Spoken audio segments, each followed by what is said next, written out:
ఈరోజు తినకూడదు గుమ్మడికాయ పులుసు వండుతున్నానండి. అదిగో చింతపండు నానేసాను. గుమ్మడికాయ, ఒక టమాటా, పచ్చిమిరపకాయలు, ఉల్లిపాయలు, కరివేపాకు, తాలింపు గింజలు వేసాను. పులుసు అంటే ముద్దపప్పు వండాను.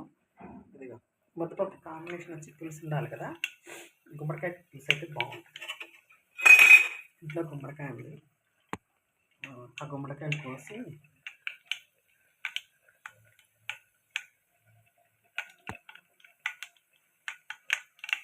చేస్తున్నాను అన్నమాట.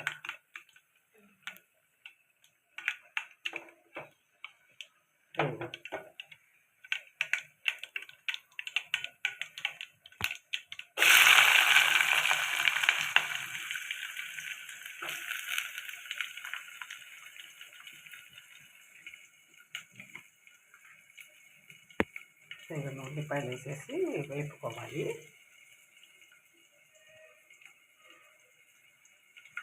ఇది మనుషులు మన దగ్గర లేకపోయినా వాళ్ళ గుర్తులు మాత్రం మనకి ఉంటాయి అంటారు చూసారా, అట్లా అన్నమాట.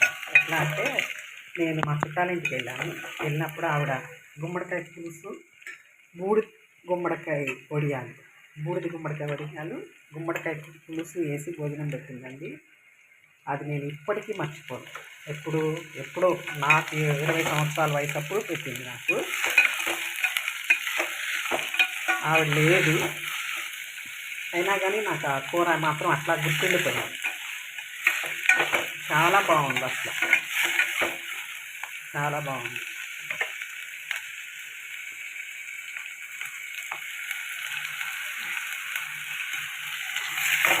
ఈ ఉల్లిపాయలు వేగిపోవాలండి.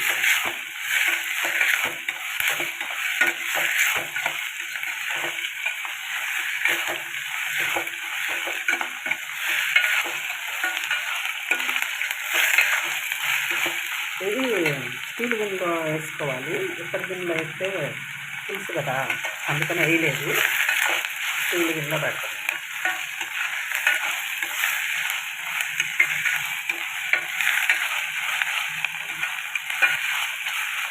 నా వాయిస్ సరిగ్గా వినపడట్లేదా అండి? వాయిస్ అంటే మైక్ కొనుక్కోలేదు, ఇంకా మైక్ కొనుక్కున్నాక కొనుక్కుంటాను. మైక్ పెట్టుకొని చేస్తాను. పెద్ద ప్రాసెస్తో ఏం చెప్పట్లేదు, సింపుల్లోనే చెప్తున్నాను కదా మీకు కర్రీస్ అన్నీ. వెల్లుల్లిపాయలు వేసాను, టమాటాలు కూడా వేసేసా, కలుపుకోండి.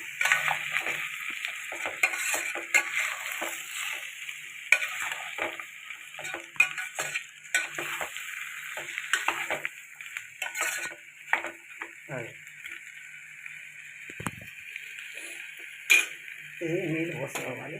ఇది ఉడకాలి.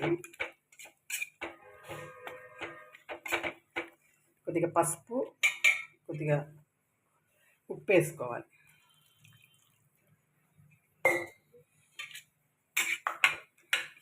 ముక్కలు ఉడికితే అప్పుడు చింతపండు పులుసు. మనం మామూలుగా సొరకాయ పులుసు, చామదుంపల పులుసు చేసుకున్నట్టు చేసుకోవడమే, కాకపోతే లాస్ట్లో బెల్లం వేసుకోవాలి. కొద్దిగా ఎక్కువ బెల్లం ఉంటే బాగుంటుంది.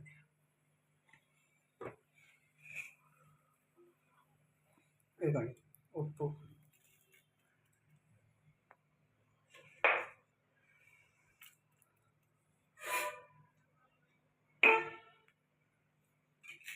వేసుకొని ఇది ఉడకపెట్టుకోవటం. ఇట్లా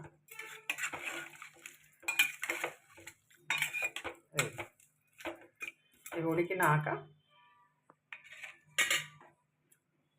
చింతపండు పులుసు పిసికి వేసుకొని కారం వేసుకొని ఉడకబెట్టుకోవడం అండి. దగ్గరికి ఉడికినాక